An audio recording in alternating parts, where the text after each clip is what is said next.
Ladies and gentlemen, welcome back to Gnostic Media's UnSpun episode number 81.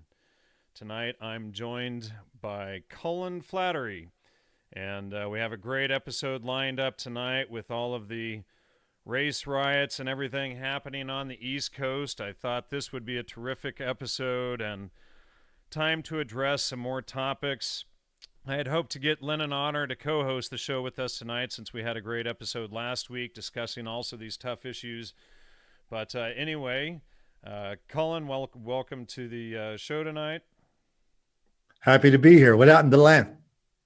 What happened to what? What happened to your co-host? Oh, he, well, I usually solo the show, but he just, I don't know, it was too much of a hot button topic or a hot topic issue, so I think he shied away from it. And the original idea that I was having was, it was just to present a more balanced view of tonight's information, or at least from the audience's perspective. Colin, you are the author of a book that I've read about a third, maybe half of over the last week or two. Don't Make the Black Kids Angry. It's a #1 bestseller. How long now?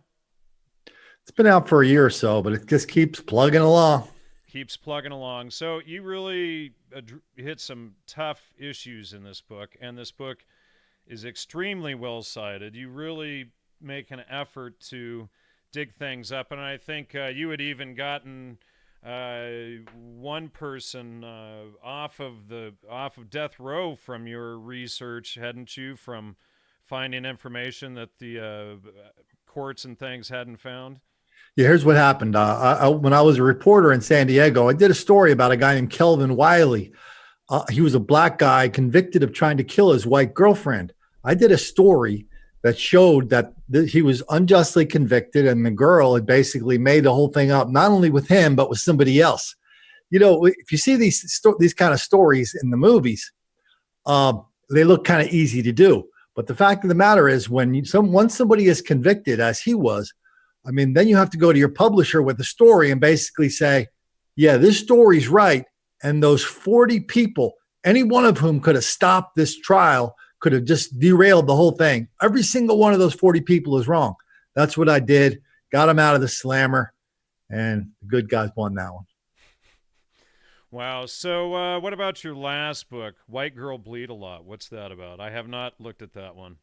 Well, White Girl Bleed a Lot is basically kind of the same as Don't Make the Black Kids Angry. We just look at all these episodes of racial violence, black criminality, wildly out of proportion on one hand. We have black on white, black on Asian, black on gay, black on young, black on old, black on Eskimo. But then at the same time, we look at the reporters and public officials and how they're in denial, deceit, and delusion about it. And we document that. So there's a lot of it's not just, Colin's opinion on stuff. It's like, oh no, that happened here, that happened there. Like in the next 24 hours on my YouTube channel, I'm going to do a story about a major race riot in Chicago and one in St. Paul, Minnesota. Last night in Chicago, there were 500 black people fighting in the United Center. This is on video. Then they went outside and fought. And you open up the Chicago newspaper this morning, and all you hear about is that a couple kids had a couple of fights. Or what happened in Charlottesville or something. The thing about Charlotte, okay, so see, my stuff happens every day, relentlessly. The Charlottesville stuff is a good example. It's a heightened example. It's a political example, but we still see the same dynamics. We see the denial, the deceit, the delusion. We see the reporters just cannot get it right. And I'm just telling you, I think a lot of people are kind of catching on to what is really happening. They're seeing one thing, and the reporters are telling us something else. Now, the subtitle of your book is The Hoax of Black Victimization and How We Enable It. And I do see a lot of that. Apparently, or to me, what seems obvious right now is a lot of this is excusing behavior, and a lot of what seems to happen is something that happened, an appeal to some chronology fallacy, something that happened hundreds of years ago by some other group not related to you or to the people involved was a slave, so therefore all of this behavior is somehow justified. You could turn on CNN right now MSNBC, NPR, and look at lots and lots of other media, major media outlets in the country, and you'll see examples every day of what I call the biggest hoax of our generation, the myth of Black victimization. I mean, you'll see Michael Dyson talking about how Black people are victims of white racism. The story they tell is that Black people are relentless victims of relentless white racism all the time, everywhere. That explains everything. That's critical race theory for you academics out there. Now, who came up with that theory? Was Singer something or other, wasn't it? The guy that I'm most familiar with is, do you remember when Breitbart did a story in 2000? It was 2012. And it was like, we're going to blow the lid off Obama because we've got him connected to this professor at Harvard, this law professor. Anyway, he was the guy who really tailored it to that. God, why does his name escape me now? I've mentioned it a million times. He's all over my books. Yeah, I think I saw it in your book here. So he's a professor at Harvard. His thing is white racism is relentless. Black victimization is relentless. And, what I document is that Black criminality is so wildly out of proportion that Black people in this country are way more likely to be predators than victims over and over and over. And I'm not even talking about Charlottesville, the heightened political stuff. I'm just talking day in and day out, like last night in Chicago, 2 nights ago, St. Paul, Minnesota. They had hundreds of, it made it seem so antiseptic to read about it. They talk about hundreds of Black people. They didn't say Black. I say Black.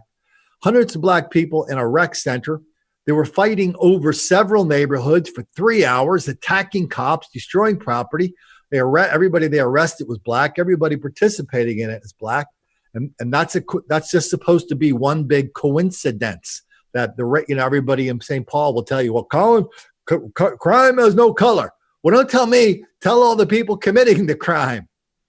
Right. Now, have you looked at statistics and what is the difference? What are the number differences? The numbers are so out of whack.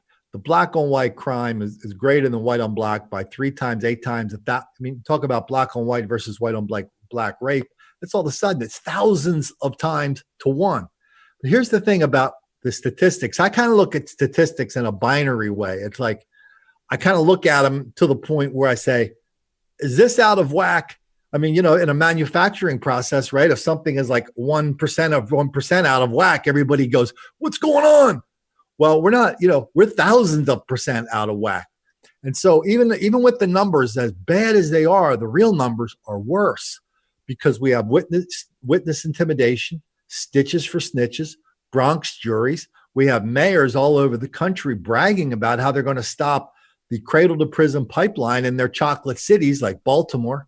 And so the real numbers are just astonishing. And what has been the response from Black community leaders? Have they been supportive of your work? I can't say that everybody's flocking around and lifting me on their shoulders. Thomas Sowell put my book on the map by writing 3 columns about it, he said, I had no idea it was this bad until I read Colin Flaherty's books. Alan West put me on the map. Jesse Lee Peterson put me on the map. Sean Hannity, lots and lots of people are just saying, wow, what is this? This guy is not he's not theorizing. He's telling us what happened. Yeah, for those who want to know, Colin, you have let's see here. It looks like 944 citations in this book for people to check out the news articles, the videos, the, everything.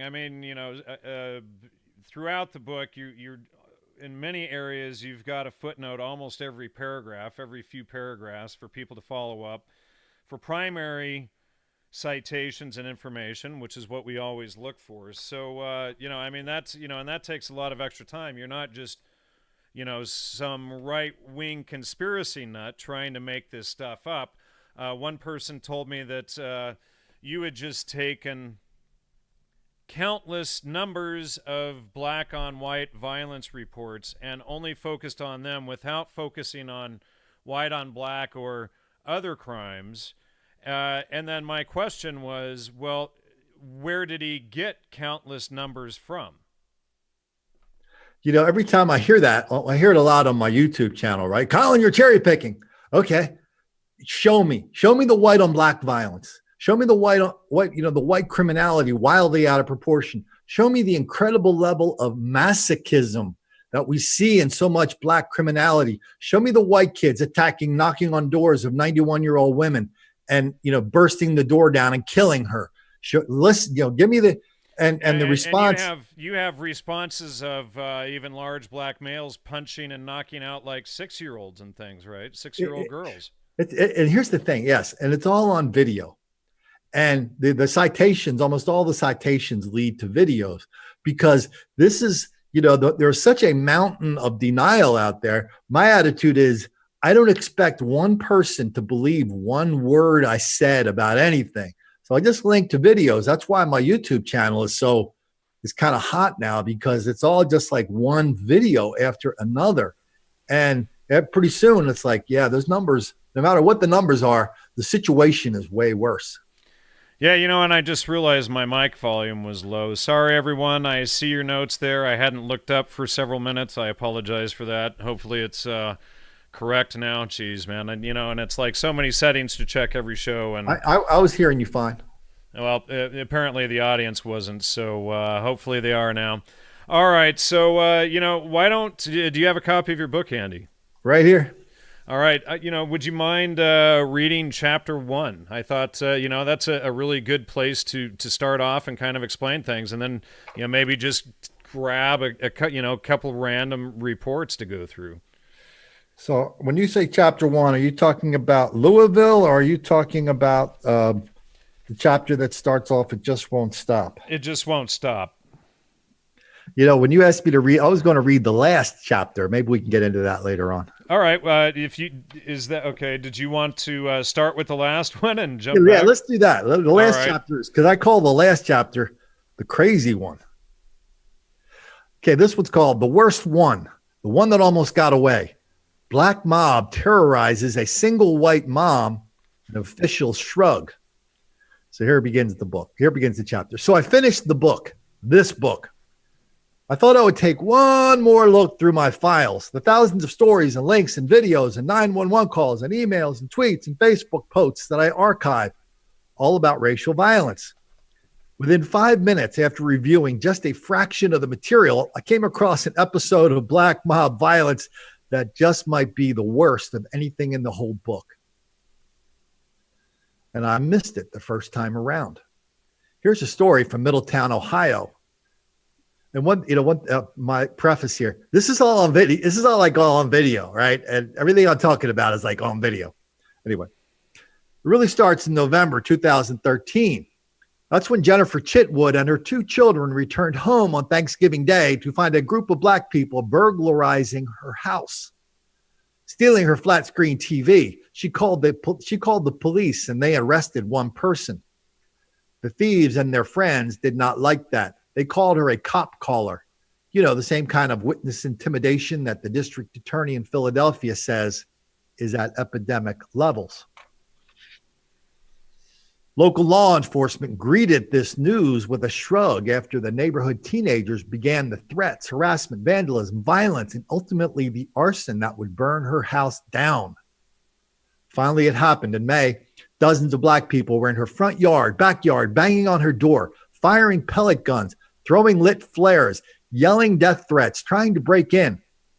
The 911 operator greeted her emergency call the same way police and prosecutor. By the way, this is a public document, this 911 call. It's unbelievable. They greeted her plea for help with help from this black mob violence and witness intimidation with a curious indifference. The local reporters didn't see anything urgent about it either. Jennifer Chitwood said she left with her family a few hours before the fire began because of a disturbance at her house, said local Channel 12 News. Disturbance? Listen to the 911 calls and decide for yourself if that is a disturbance or a full-blown life-threatening emergency. 2 hours later, her house was a smoldering ruin. Police arrested 2 suspects and quickly dropped charges against one. And that was it. No bigger story anywhere until about a week later when some clown started dropping flyers into the neighborhood saying he was going to start a white neighborhood watch. That got national news. All the way back in the New York Daily News in New York. In August, a teenager pled guilty to misdemeanor in connection with the arson. The local paper described it as an ongoing dispute between a group of neighborhood juveniles and Jennifer Chitwood, who lived in the house that was burned down and is thought to be the motive for the arson. That's a direct quote. Ongoing dispute. The only dispute was whether Jennifer Chitwood should stand by and allow this large group of black people to steal her stuff, threaten her family, burn her home, and end her life, all of which happened over a period of 6 months while police, prosecutors, and press did nothing but shrug, shrug, and shrug. So what has been the response from other media and police, et cetera, regarding your book? I have so many cops that love my YouTube channel and my book. To me, the cops on the beat are heroes. The police chiefs, they're political appointees, and they're not heroes. There's a lot of great sheriffs in this country. I get so many stories from so many cities from cops. I get stories from cops about stuff happening in other cities that their buddies will pass to them and they'll say, "Hey, send it to Colin." Cops look at my YouTube channel as a place where they have to remind themselves what's up. You may have seen this video. We did a video a couple days ago in, I forget the name of the town, small town in the South, in South Carolina. And a cop rolls up on a black cop rolls up on a black guy, says, "Show me your hands, show me your hands." Black guy pulls a gun out, shoots the cop a couple times, point blank range. The cop's alive. But cops will tell you, I've got about 10 of those videos, and cops will tell you that it's always about the hands. And so, they like seeing these videos as a reminder as to what they're actually walking into. All right, so let's get into some more of these reports, why don't we start off with the beginning here for a second, just so people get an idea. What was the one that I was just mentioning? It just won't stop. I can do that.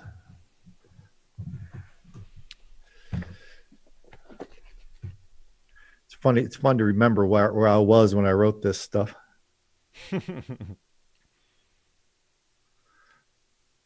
Page 1. It just won't stop. Racial violence than those who deny and encourage it. Here's a quote. I start the book off with a quote from Jamie Foxx.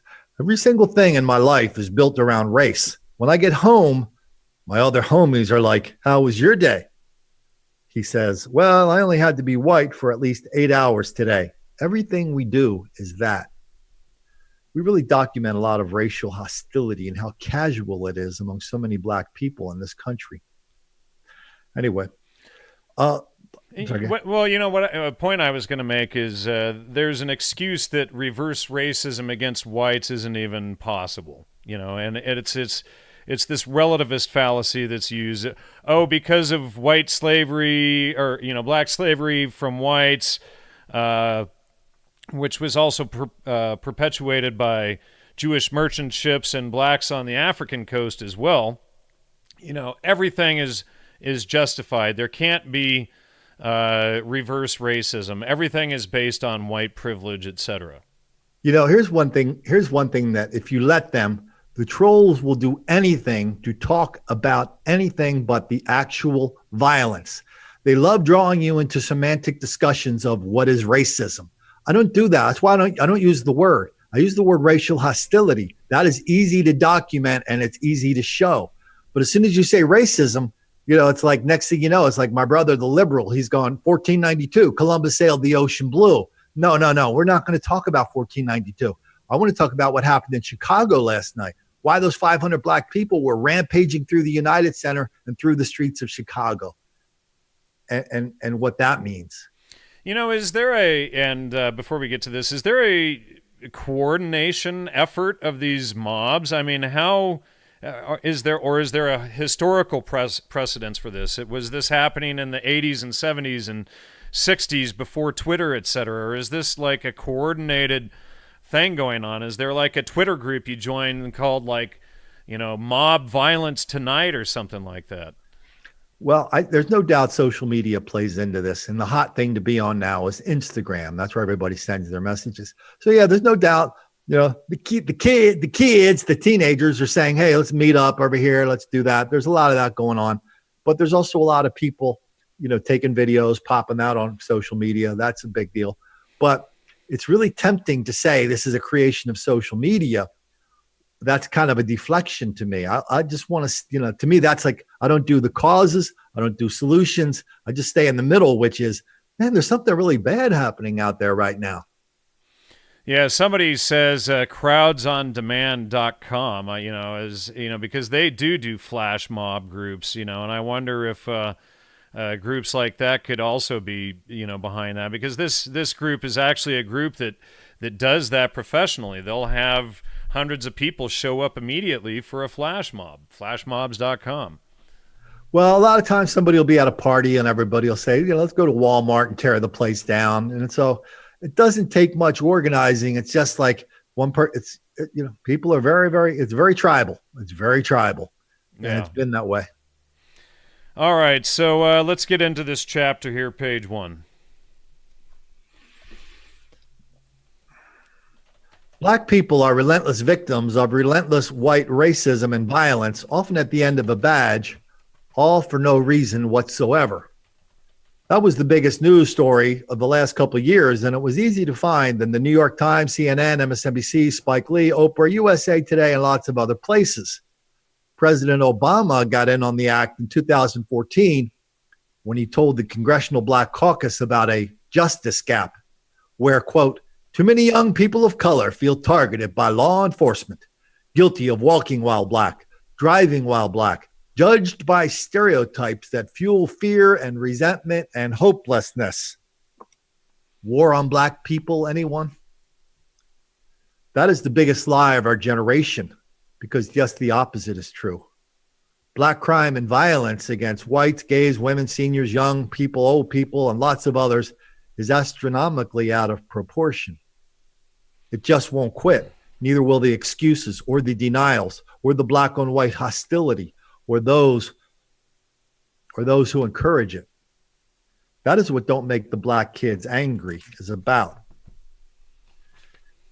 2013, more and more people began to figure out the traditional excuses, jobs and poverty, schooling, whatever, for black crime and mayhem. Those excuses were not really working anymore. Now they have a new excuse, the ultimate excuse. White racism is everywhere. White racism is permanent. White racism explains everything.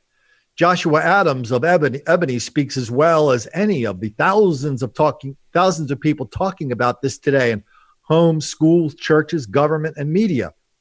Even if black people are being convicted of crimes like assault and murder and burglary and rape and selling drugs anywhere from 10 to 20 to 30 or 40 times more than the rest of the population, Joshua does not want to hear it, not anymore. Here's a quote from Joshua from Ebony magazine. It's much easier to point to black crime than to interrogate a whole litany of violence against the black community. What's missing in their analysis is any mention of the history of institutionalized attacks on black people. There's no call for accountability towards a prison industrial complex sending black and brown folks to jail with longer sentences for equal or lesser crimes than any other race. No statistics are presented to show the over-reporting of Chicago crime or to combat the many misconceptions about black on black crime in America. And what is sadder is their analysis is that is shallow. How could they even begin to discuss, let alone understand, the residual effects from the sadistic, prolonged assault on our people? That was chattel slavery. At the end of his quote, and pick up my story. The predator as victim and vice versa. Prison caused crime. So do slavery. Don't forget white people. They are pretty bad too. To quote the t-shirt, it's a black thing. We wouldn't understand. We don't have to, but we do have to be aware of the big danger this big lie presents. Back to Adams, the guy from Ebony. If you aren't interested in doing anything but pointing in our direction to underscore some sort of racist, classist, blame skewing point, then keep your city out our mouth. Out your mouth. Back to me. I understand now. A new generation of black leaders and white enablers want to remove black violence from the table and instead focus on the big lie, the war on black people, and how racist white people are waging it all the time, everywhere, when just the opposite is true. That is what this book is about. For the last 5 years, black mobs have rampaged and beaten and destroyed and threatened and defied police dozens and dozens of times at the upscale Country Club Plaza in Kansas City. They tried everything to fight it. New mayor, new police chief. They begged parents, pleaded with perpetrators.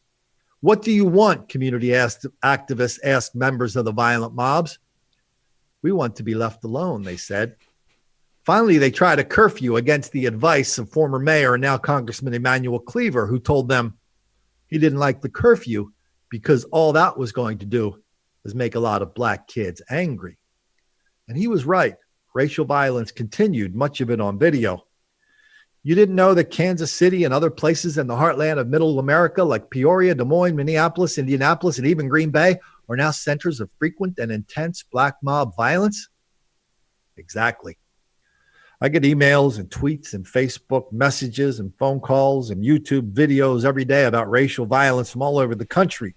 They all start the same way. Colin, did you see this? They contain links to a black mob beating up a white driver at the scene of an accident, or 40,000 black people stealing, rioting, and rampaging through Virginia Beach, not for the first time, or a TV writer, David Simon of The Wire, citing a study that shows how black juries do not like to convict black defendants. On and on until we get to the more than 1,000 new and recent examples of new black mob violence and black on white crime and denial and deceit and encouragement documented in this book. Not just from the big cities, Detroit, Chicago, New York, Philadelphia, Baltimore. That's too easy. But smaller towns too. Peoria, Springfield, Greensboro, Jersey City, Dover, Monroe, Harrisburg, Charlottesville, Norwalk, New Haven, Utica, Dayton, Tuscaloosa, Texas City, Grand Terrace, or places where you might not expect it. Rochester, Louisville, Minneapolis, Seattle, Portland. This book also documents black resentment, black hostility, and black racial consciousness that permeates every part of black media, black churches, black family, and black schooling, all of which helps answer a question I usually beg off, which is, Colin, why is all this happening? I still don't know. But in this book, we are going to learn where people do learn it is okay. We will talk about how black crime rates are astronomically out of proportion and how even that vastly understates the true level of black crime and violence and lots more. There are so many stories. We better get to it. And we started our first story with Louisville. Now, what do you say to whites, especially liberal whites, who are caught up in the denial that this violence is real and that there's something askew here? You know, the interesting part about liberal whites is they look me in the eye and say, Colin, this is not happening. I mean, I saw a school board member the other day say they just had a nasty bit of business in their school. And this is on video. And he goes, there is no difference between white students and black students. That's ridiculous. Well, that's what people say, but they don't lead their lives that way. The school board member is not gathering his family up to go down to have to go down to the ghetto to have some home style barbecue at 9 o'clock on a Friday night. They're not sending their kids to black schools.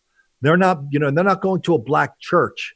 So everybody, a lot of people know, the people, and even people in denial, maybe that's why they're in such, intense denial. They know that in their own lives, there's something they have to keep their head on a swivel about when it comes to black on white hostility.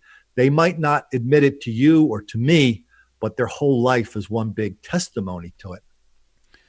Now, researching this and being constantly at the forefront of this type of research, what's been the backlash on you for discussing this? I built my life in a way where, there's no boss. Anybody can go, you got to fire Colin.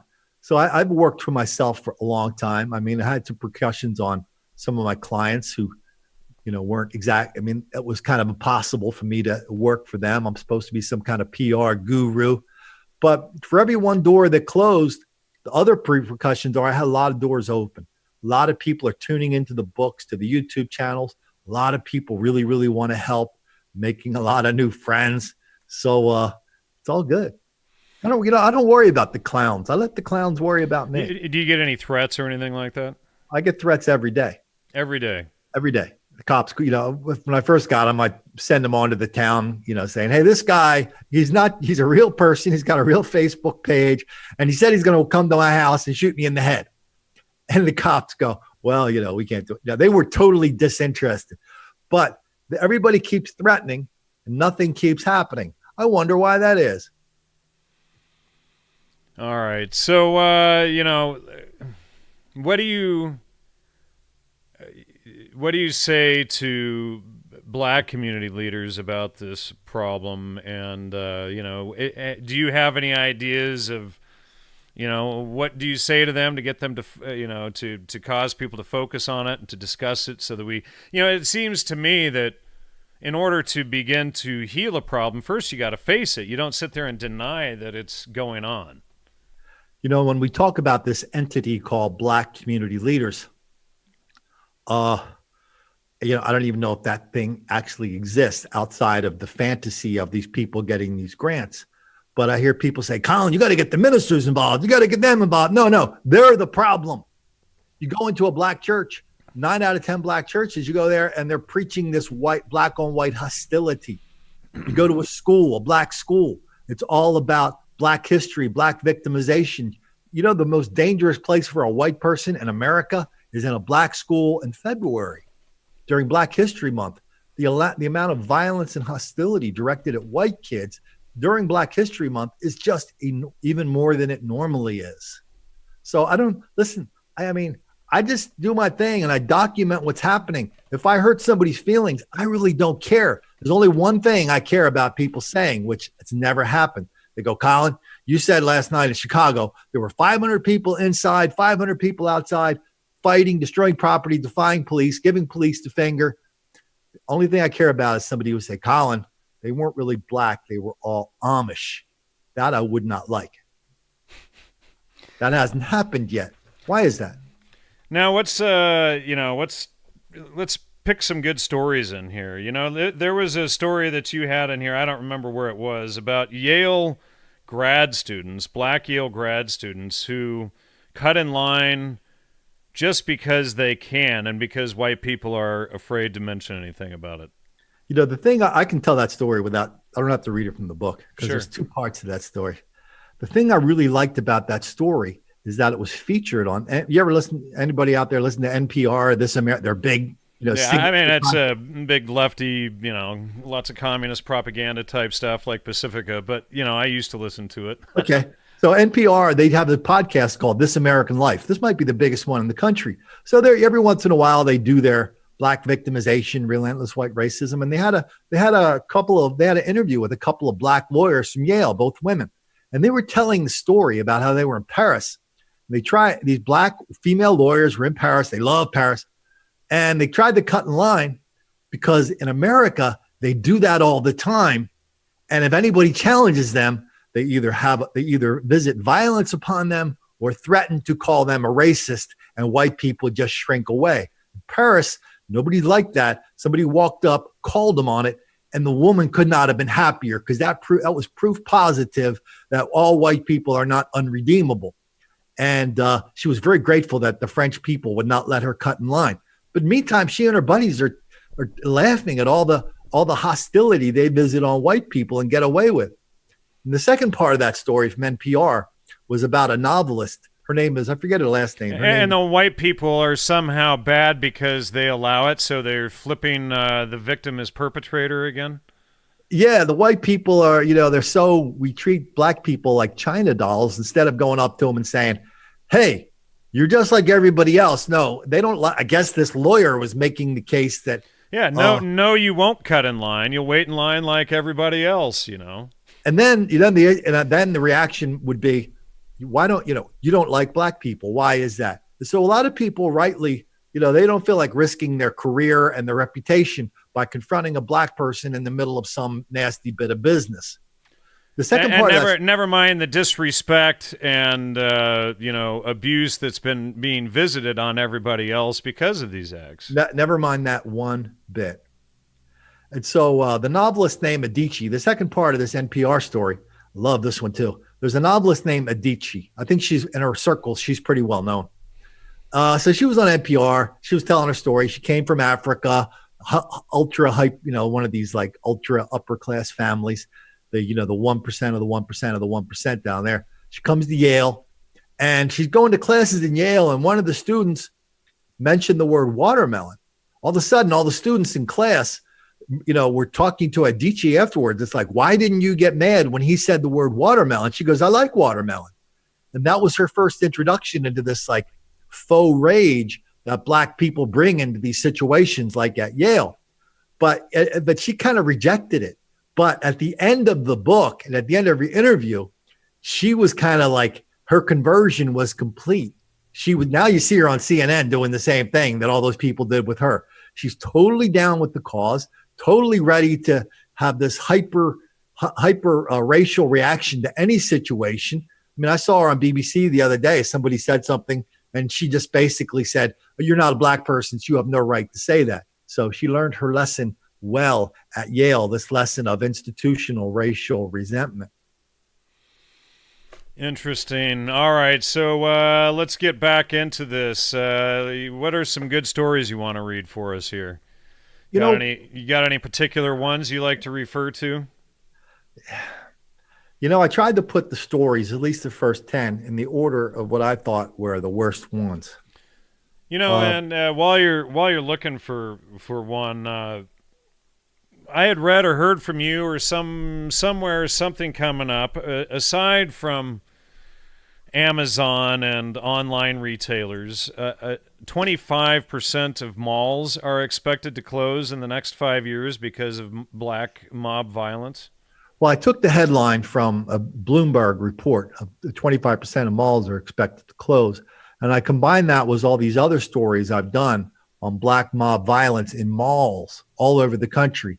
I mean, between say Thanksgiving and Valentine's Day, every year I'm documenting with video like 50 examples of nasty business in malls and large scale Black mob violence, all on my YouTube channel. And the rest of the year, I do a lot of stuff on like organized gangs of Black people. They go into Victoria's Secret, all on video. They steal a bunch of stuff, run out, and the malls are really just targets now. And sometimes these things get so big, I kind of lose track of it. Like I've been keeping a file on Black violence in shopping mall parking lots over the last 2 months.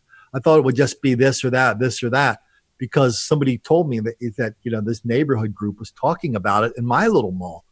And this stuff's happening all over the country, that Black people are targeting white people in mall parking lots for some very, very nasty treatment. I just saw a story that'll be out on my channel in the next 24 hours. Black guy sees an old white woman loading her car full of groceries. He stops the car, gets out, grabs her purse. She doesn't let go, so he starts kicking her till she lets go. Every one of these stories I tell, of course, is the tip of the iceberg, and I purposely don't say, well, that's up. Black people kicking old white women in parking lot malls is up 27% from the year before. Because when you ask cops and law enforcement people to give some of these racial numbers, they don't want to do it. So you have to tease them out, but you also have to the power of convincing people what's going on is really in the videos. And it's, if somebody starts talking numbers, it's almost like, do you remember Professor Irwin Corey? No, I don't.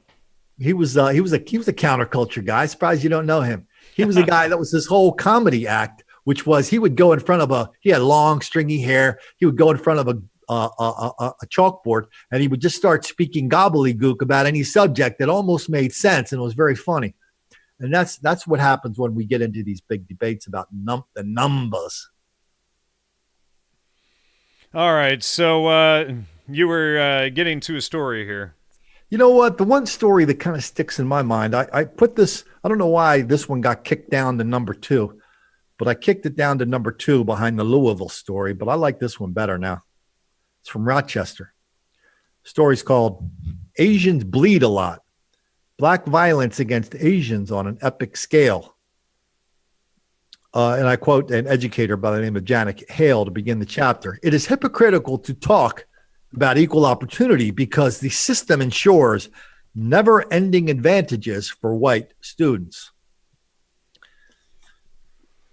Okay, so we begin in Rochester. Sometimes black mob violence is too bloody, too blatant, too frequent to ignore, even for reporters. That was the case in June 2014 in Rochester, New York, where for years, recent immigrants from Nepal and Burma have been subject to more than 1,000 cases of black violence and racial violence, all from black people, all unreported in the local media until June, when the Rochester Democrat and Chronicle broke the embargo. Well, kind of, in its own weaselly way. Let's pick up the story from the Democrat and Chronicle reporter, John Hand. He's talking about a young immigrant whose father, and just about everyone else he knows, have been the victims of constant beating, robbery, taunting, bullying, all from black people. The local paper of record puts it in a curious perspective. Let's pick up the paper. The violent and misplaced anger the victim feels toward African Americans, misplaced, has been building for years in this small community of a few thousand South Asian refugees in small pockets of Northwest Rochester. The anger is fueled, he and more than a dozen other residents interviewed say, by hundreds of incidents of robbery and violence and verbal bullying in recent years. And for this person and his brother, the sight of their injured father crystallizes that rage into a single, clear, terrible, and inappropriate thought. A thought that pays no mind to the many American complexities surrounding race and class. They wanted to go to war with the black community. Wow, that paragraph from that newspaper reporter is packed with so much meaning, so much nonsense. It's hard to even get past that. So much spin. It's so much like they're apologizing for the stuff even before they tell us what happened. Okay, let's get back to good old Colin. Well, and you used to write for newspapers. What do you have to say when you see this kind of spin and apologetics going on? Well, here's what your average newspaper reporter is like. Think of your family picnic.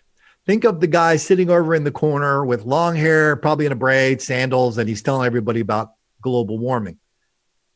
That is your average reporter. So, I hear people say, well, the editors and the publishers, they're conspiring to do this and that. They tell them what to do. No, I don't know what's in the nature of the beast that makes them like that. I've taught reporters at the University of California.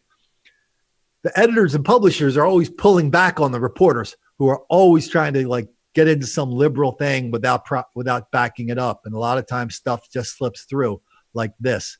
So it's funny, all these newspapers are going out of business, right? And they all have the same response, the same action plan for keeping their paper in business, which is, hey, let's do what we did before, except 10 times worse. And then they come back a year later and go, man, so damn readers, they just don't like newspapers anymore. Yeah, well, they don't like what you're putting in the newspapers. There's no doubt about that. Right. Well, when the Chandler family sold the LA Times, the first thing the LA Times did was fire all their investigative journalists, and started using the news wires. So, and then, of course, it's going to tank off the paper. But, it was still pretty slanted in a lot of areas. But, at least there was some halfway decent investigative journalism going on occasion. So I lived in Southern California for over 30 years. So I don't really hark back to the, halcyon days of the Chandler family. They weren't the worst newspaper in the country, but let's not have any illusions about what was in the LA Times for a very, very long time prior to the Chandler family selling out. Which was, what do you mean specifically? Those reporters, they were just your average liberal reporters, down with the cause of black victimization, down with the cause of white racism, I saw, if you talk about environmental reporting, their environmental reporting was ridiculously one-sided until, when was it? A couple of years ago when the LA Times said, we are no longer going to publish letters to the editor or op-eds that present any evidence that global warming is a hoax.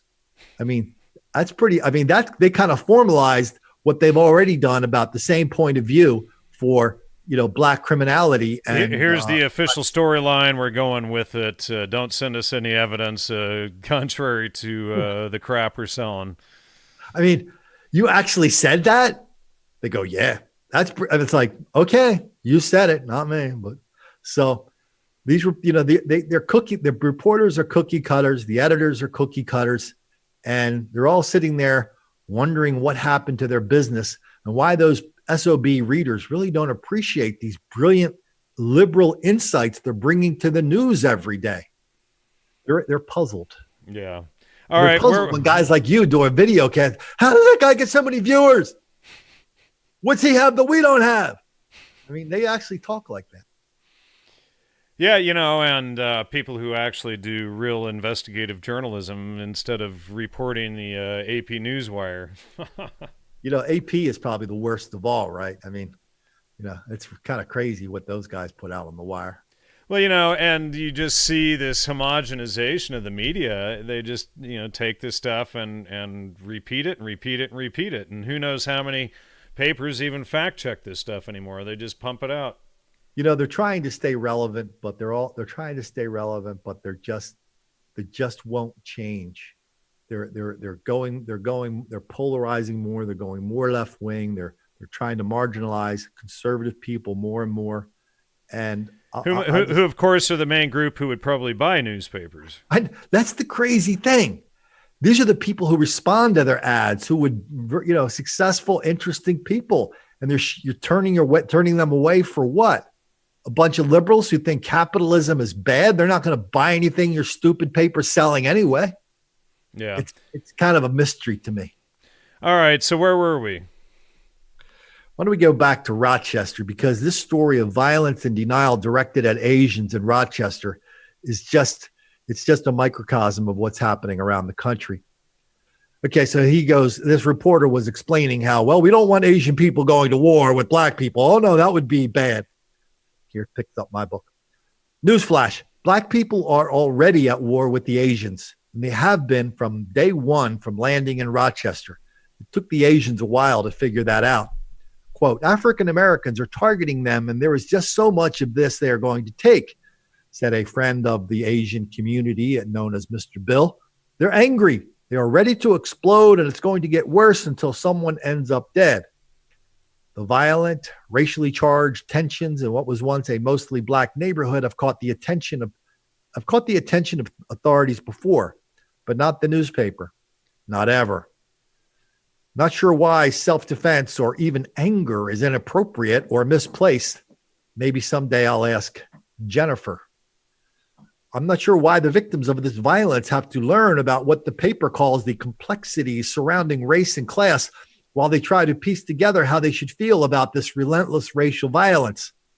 The Democrat and Chronicle ran this story on regular and ruthless Black on Asian attacks during a series called Unite Rochester. It wasn't even the first story. That honor went to an article about how Rochester does not have enough black judges.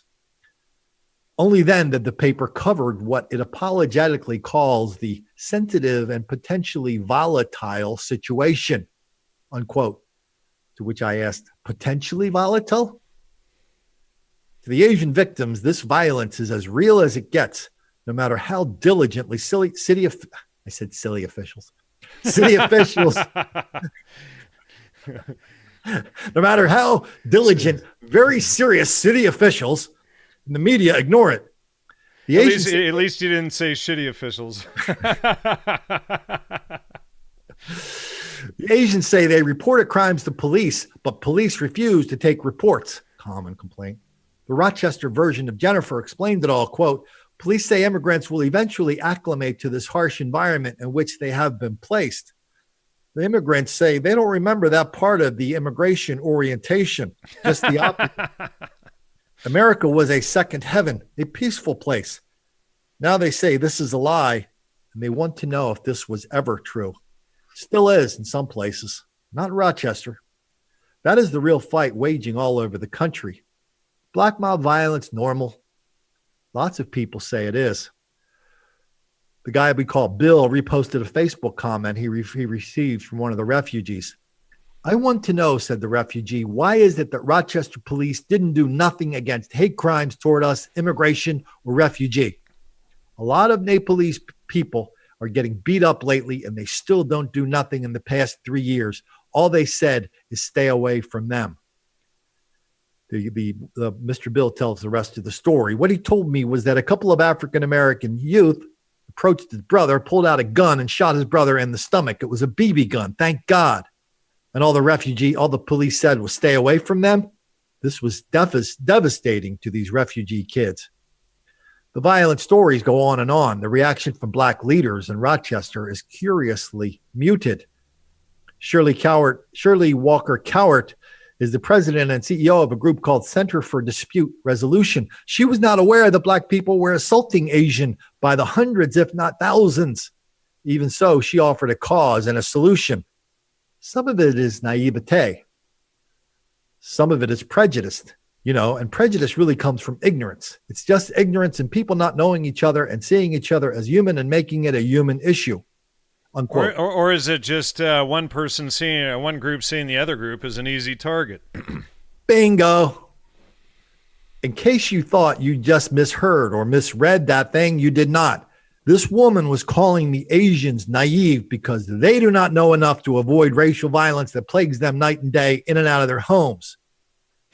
Of course, when they go out, that's some amazing pretzel logic there. You flip the whole thing right onto the victim of the crime and the home invasions. My next book is going to be called "It's Not Our Fault You Can't Fight."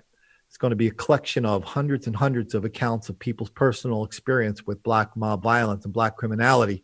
The quote comes from Philadelphia when a large group of black people were attacking a white guy on the streets. They were beating the hell out of him. He's on the ground and he's going, why? And he had, I don't know, I wouldn't be talking under those circumstances, but he said, why are you doing this? Why are you beating the hell out of me?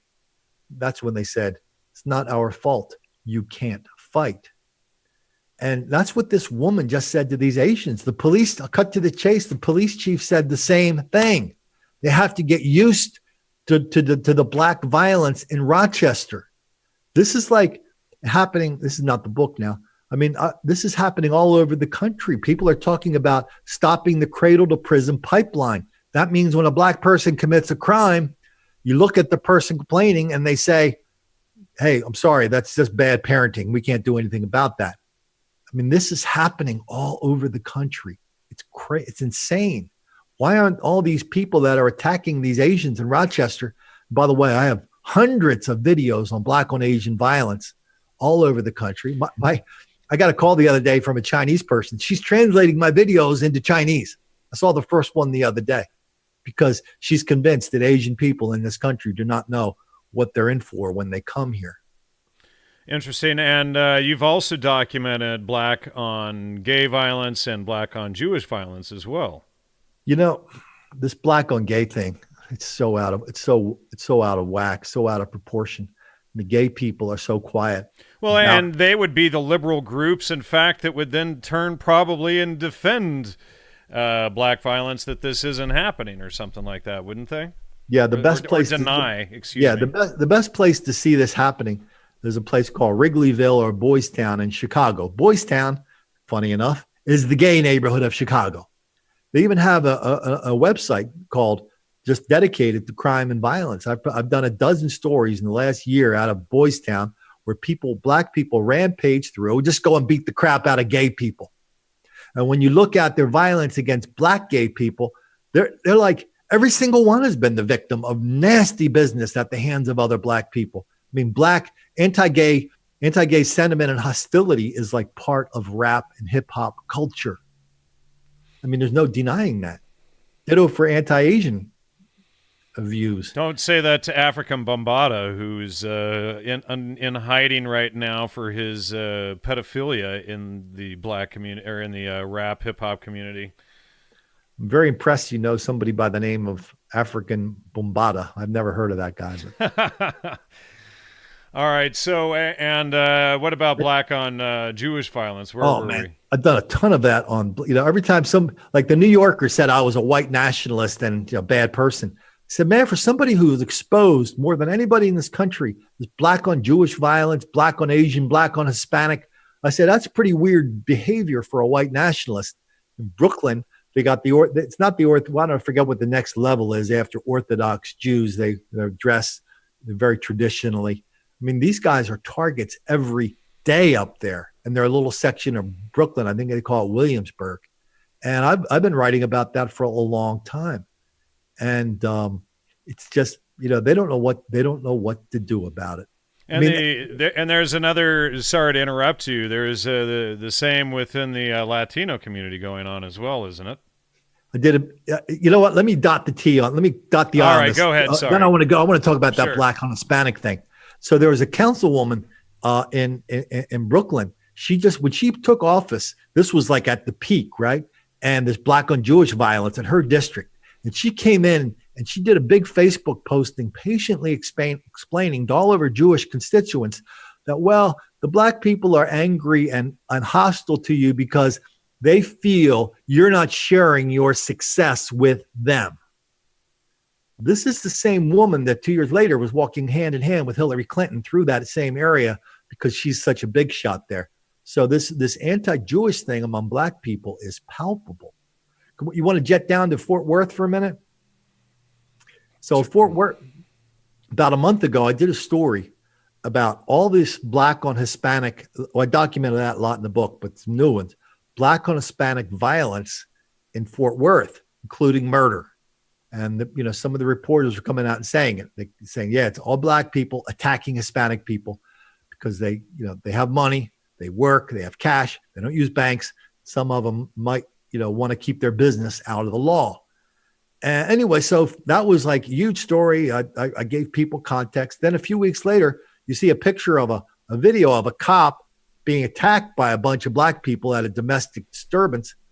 And all of a sudden, all the black people in Fort Worth are going, we need a commission on this. We need a commission on all the white people attacking all the black people in Fort Worth when they got it 100% wrong. It's the black people in Fort Worth who are creating enormous amounts of havoc. Even so, they have a commission in they're meeting right now in Fort Worth called the Commission on Race and Culture to examine all the ways that people mistreat black people in Fort Worth. I'm just telling you. So it's always enabling this behavior, and it's just taking away any responsibility for the act itself. It's saying everything and everyone else is the problem, but the problem itself. I don't see how anybody could put it plainer than what you just said, or more truthfully, or more obviously. And it's like playing out in front of us every day. So, really the point of this episode is just, to the audience who might be wondering what the heck is the point of this show, is just to bring awareness to each group, to each racial demographic, that this is going on. If we have, blacks in denial of it, that's not going to help. If we have whites, Asians, Hispanics in denial of it, that doesn't help any either. The other groups have to stop enabling it and stop excusing the behavior and just say, well, they deserve to act this way because of something that happened 4 or 5 centuries ago. When I first started writing and speaking about this topic, what you said was exactly the purpose of the book. We're going to raise awareness. We're going to expose this ridiculous hypocrisy, expose this ridiculous level of criminality. But it was going to be mostly directed at media, right? Media and public officials. It's like, how do you guys ignore that? How do you're so eager to do stories about every black institution except black criminality. So that's a lot of that. But then as I started writing, I started getting emails. People started telling me these books and my videos are saving lives. It's like, we're not going to send our kid to that school like Temple University, or we're not going to go to that shopping center because we know what it's really like there. So it's really operating on a lot of different And we're levels. not going to put our blinders on and just pretend that behavior won't happen and we'll be okay in these neighborhoods just if we turn a blind eye to it. I did a story about a guy who used to write for the Southern Poverty Law Center. He was one of the first people. He might have invented the term white privilege. So he moves to Oakland. He moves to Oakland as a family, a teacher. He's living like the Leave It to Beaver thing out there. But he lives in Oakland. He still thinks he can walk around Oakland because he's down with the cause. He's walking through one of a wooded trail in Oakland. A bunch of black people came upon him and killed him. So he thought he had some kind of hall pass from this black violence when he did not. We do a lot of stories. It's like it's like these gun-free zones and how people think that this magical line is going to stop bullets from flying or something. Oh, well, I'm for the cause. I'm down with the cause, so therefore no bad is going to happen. Man, there was a really nasty bit of business in a courtroom 2 months ago, and a guy's in there for murder. And the judge, he's been in front of the judge before. The judge looks at him, and she let him out on some really hard, like assault, really bad assault business. She looked at him and said, totally without self-awareness or self-consciousness, she goes, I thought you and I had a long talk about this. She's talking to a killer that she put back on the streets. And she was surprised that the killer wasn't soaking up every little word. She said. Here's the thing, Colin, and just so you know, we're past showtime, so we can end at any time. There's still plenty of people watching and everything, but we're past the hour. If any of them have questions, throw them in too. Oh yeah, well, sure. If anybody has any questions for Colin, post them up and I'll read them. Sorry to take over your show. Oh, hey, no problem. But oh boy, what was I going to say here? I had we're on a roll about personal responsibility, and I was talking about the judge. I had a really good point. Oh well, and it was about the judge too. But here's what it is. What good, normal people don't understand or comprehend all too often is that psychopaths and sociopaths actually exist, and they don't think like you or I. They don't have empathy. They can't experience what people experience. They can't connect with you when you're hurt or when you're feeling well or whatever. They know how they're supposed to react, but this judge should be held accountable for this kind of thing. When you're putting a sociopath back out on the street, the only thing you can do is expect a sociopath to act as sociopaths do. Can I tell you the favorite story of everybody on my YouTube channel? I try to use it as often as possible. It's about a judge. Sure. It's about a judge from Cincinnati by the name of Judge DeLotte, D-L-O-T-T, Clinton appointee to the federal bench in Cincinnati in the early 90s. She did a ruling which was really seminal, basically outlawing racial profiling. And this was like cited everywhere. It was a model for everything. That was her thing. Racial profiling, bad. White racism, bad. Flash forward to about a year ago. Judge DeLotte and her hyper-rich husband live in the biggest mansion in Cincinnati. A group of black people burst in with guns, and they start beating the hell out of her and her husband, who's like almost 80 at this point. She manages to get away. And you hear this on 911. She gets to her neighbor's house on 911. And the woman who outlawed racial profiling gets on the phone and says, "You've got to help me. 3 black people with guns are in my house." And in case the operator didn't hear her the first time, she repeated it. "Black people with guns are in my house." And so, so the judge was saying one thing, but she wasn't really walking the walk. Yeah. All right. So we have a few questions here. Let's see. If somebody wants to know how to get in contact with you, they can just go to colinflaherty.com, right? And they can just contact you through the thing. Easy, Colin at colinflaherty.com. Oh, there you go. All right. Somebody asks, I know you don't like to talk about causes and so forth, but as someone who is abreast of the situation, how do you see the broader public reacting to this as time goes on? Well, what's happening every day, and we just saw this in San Francisco, is that we have 40 to 60 black people rampage through a BART train in San Francisco. Did you remember that from a few months ago? No. Okay. That happened. And anyway, so then it kept happening again and again. Then about a month ago, something crazy happened.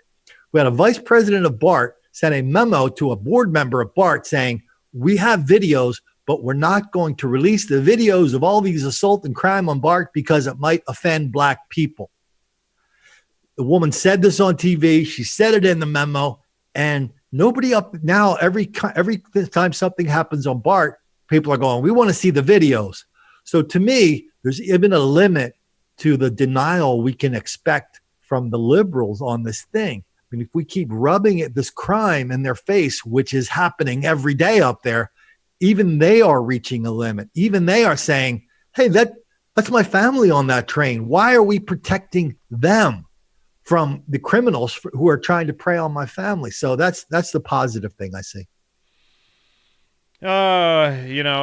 Some people want to know what you think is the background cause of it. Again, you stay away from causes. Is there anything you want to say on that at all? Well, I think there's a lot of black on white racial hostility that people are learning in church, home, TV, newspapers, radio. There's a lot more than most white people believe. Easy to find them. All right. And, I don't know. I guess that's kind of it from the audience there. Let's see. I didn't word my question well. Anyway, that was somebody else. Anyway, I